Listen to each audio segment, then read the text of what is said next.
So we are going to be building a miniature little birdhouse today. So we have two different ways that we can go of how to make this. We have popsicle sticks, or we just have like cardboard. I think if we're trying to make it smaller than this chair, we probably want to do it out of cardboard. Also, I'm just apologizing in advance. Like, you will hear my dog walking on these floors and going up and down the stairs. Like, that's just something that we will have to accept. I'm just gonna cut out like a little square to use as a reference point and make sure it's like small enough for the chair. Also, I got these like super cute scissors at the store. Who knew crafting supplies was so adorable? But yeah, I think that would be a good size for the birdhouse. Now I just need to cut out 4 more of these. But because I have yet to buy a ruler, I am just using this popsicle stick to measure it out and to use straight lines so we don't get any more crooked angles.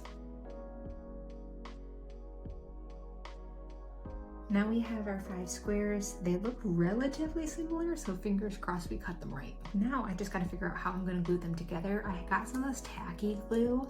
I got this one at Dollar Tree for $1.25, which was like 75 cents cheaper than what it was at Michael's. And I know that's not a lot, but I have been to Michael's 4 times in the last week. So any sort of money I can save is something we're gonna do. So a really easy precision tool I have found is literally just a toothpick. So we have 2 right angles right now, and I just need to flip them and put them together. I have an extra square just in case something goes wrong. So yeah, it might be a little uneven, but if this birdhouse was put together by slugs, it makes complete sense why it's a little janky. So if I thought of this beforehand, I would have cut the hole in the birdhouse so the birds can get in and out before I glued everything together. But I'm thinking at this point, we probably will end up just painting the entire birdhouse and then painting a little black circle where the hole like would be. So while this is drying, we can cut out the pieces for the roof line. I'm gonna cut out a little bit bigger size-wise than these. So at this point, I have realized I have made a mistake. Can you spot my mistake? Because I don't know what I was thinking when I cut out my squares. I just was like, oh yeah, a box is 4 squares. Yeah, a house also probably should not have a giant hole in it. So we are going to cut a little triangle to fill the hole. Okay, now we have a fully weatherproofed birdhouse. I have got to let this dry before you even like think about painting it. At least one of the great things about miniatures is you use like barely any paint.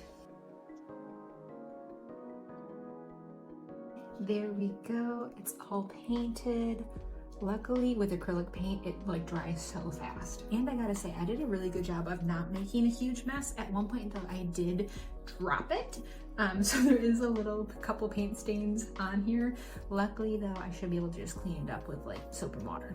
Okay, so here is our little birdhouse. I am so happy with how it turned out.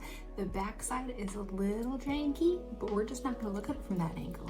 We will mount it facing forward, and I really have to stop dropping this thing before I break it. So I'm gonna put it down and then find a place to put it in our little yard.